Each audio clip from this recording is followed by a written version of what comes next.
Hi, this is Charles Haley, five-time Super Bowl champ. And my name is Lori Lynch, Senior Vice President, Customer Success from Istation. And we want to welcome you to our reading series called Istation Reads, in partnership with Tackle Tomorrow. Charles and I are excited to introduce this amazing reading series where you're going to hear from a lot of personalities reading Istation books. We'll ask you some questions at the beginning of each story, and by the end, we'll follow up to see if you got the right answers. So join us for each episode. You'll see us on Istation's YouTube channel. If you love it, share us on social media. We look forward to working with you, and as Charles always says, it doesn't matter where you start, it's where you finish. You're so right, Charles. Okay, everybody, let's get started. Hi, I'm Jamie from Istation. Today we have Charles Haley here to read with us. Charles is an NFL Hall of Famer and 5-time Super Bowl winner. He was an amazing NFL player for the championship Dallas Cowboys and the championship 49ers. Charles is known for his philanthropic work and emphasis on children's literacy. Charles says it doesn't matter where you start, it's where you finish. While Charles is reading today, let's think about these questions. Number 1, was Austin considered a friend or a pest at the beginning of the story? Number 2, where did Austin hide in order to help Red? And number 3, how does Austin help Red, and what was the mission?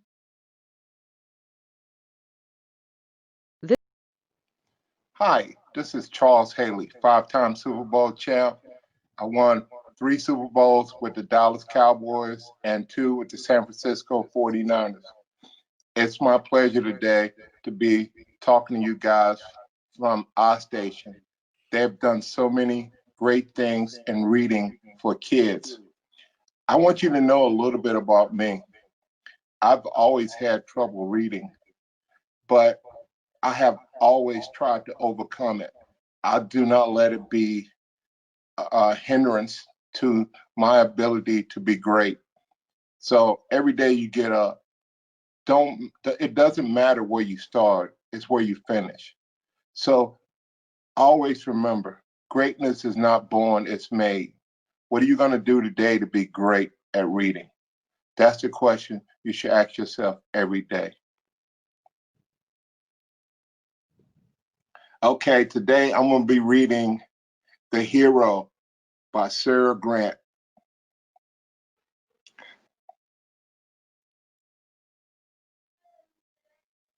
Red and Austin. Red was a large red-tailed hawk. He was strong and fast. He could fly further and faster than any other bird. Red enjoyed flying, but not lately. Austin always appeared.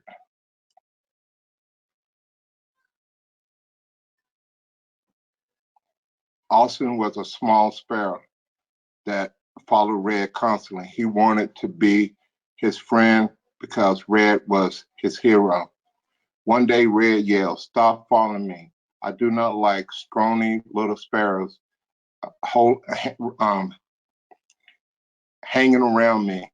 Red flopped his wings to go faster. Austin shouted, "Wait for me." He flopped his wing faster to catch Red. Red said, "Go fly with birds your own size. Stop being a pest. Sparrows cannot fly where I go." Red turned upward and quickly and left. Austin was too small to fly that fast, he thought. I wish that I could fly with Red. We could be friends.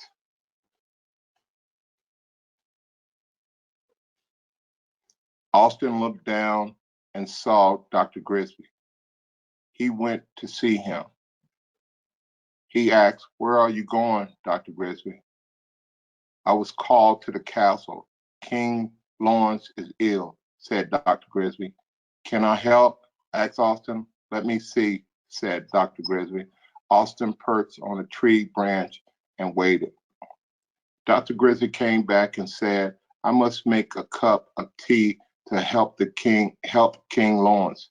but I need a sprig from the tallest tree at the top of the mountain. Austin said, I will get the sprig for you. No, you are too small to fly to the top of the mountain, said Dr. Grizzly. Only Red can make that trip.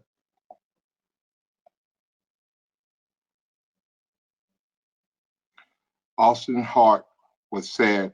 He said, I will go and tell Red that you need his help. Then Austin left. The trip up the mountain. Austin found Red perched on a rock. He landed beside him and said, King Lawrence is ill and Dr. Grizzly needs your help. Red asked, what does he need me to do? Austin said, Dr. Grizzly needs a sprig from the tallest tree at the top of the mountain.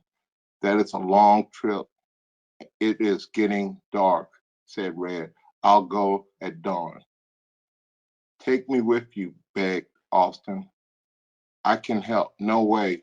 You are too scrawny. The strong winds and cold air at the top of the mountain are not safe for a little bird, said Red.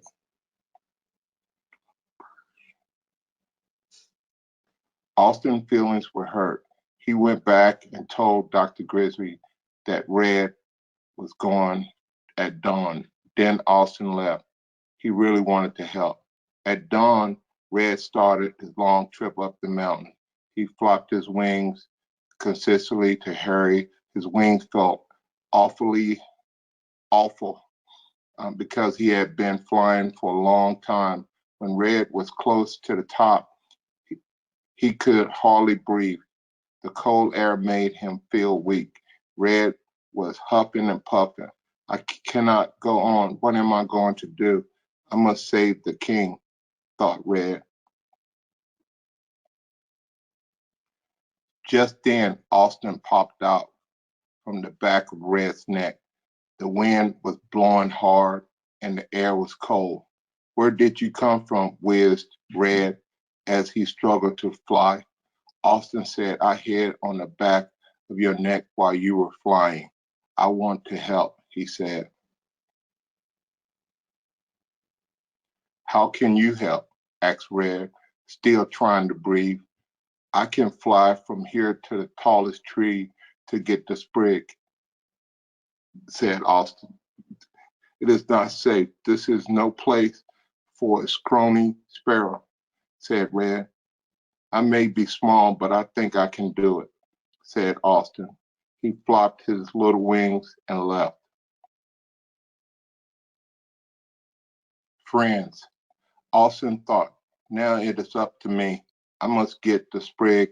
He was flopping his wings quickly, but the strong winds were blowing him around. I am so cold, thought Austin. I hope I can do it.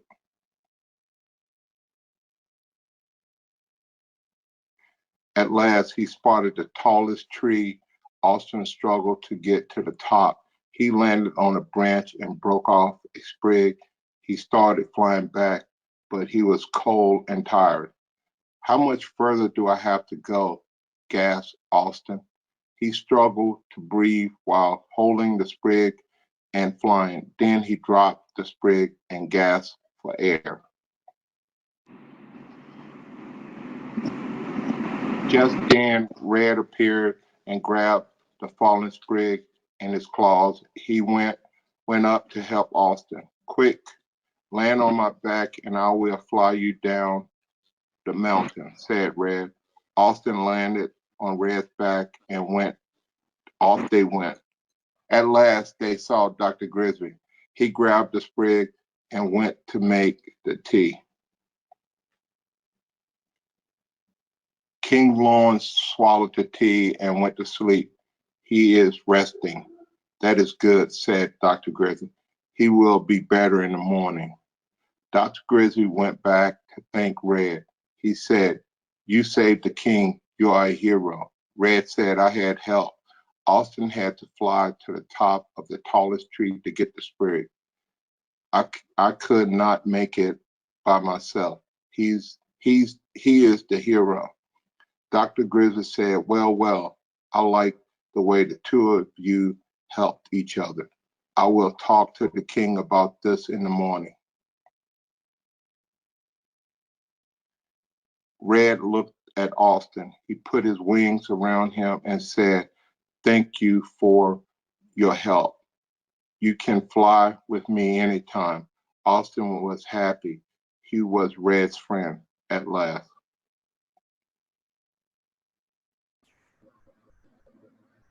Hey everybody, let's think about those questions. Was Austin considered a friend or a pest? Where did Austin hide in order to help Red? And last, how does Austin help Red, and what was the mission? So if you'd like to think about it, press the pause key. Come up with your answers, press pause again, and go to the end where we'll be listening closely to our Q&A, question and answer time, to see if you were listening. Thanks for joining us. We'll see you soon.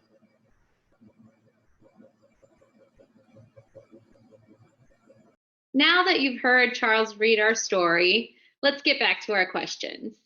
Number 1, was Austin considered a friend or a pest at the beginning of the story? If you said a pest, you're correct. Red thought Austin was just a sparrow and too little to help. Number 2, where did Austin hide in order to help Red? If you said he hid in Austin's neck feathers, you are correct. And number 3, how does Austin help Red? And what was the mission? If you said Austin helped to reach the sprig from the top of the mountain, this sprig was needed to help make a tea for the king and his health. You are correct. Thank you for reading with us today.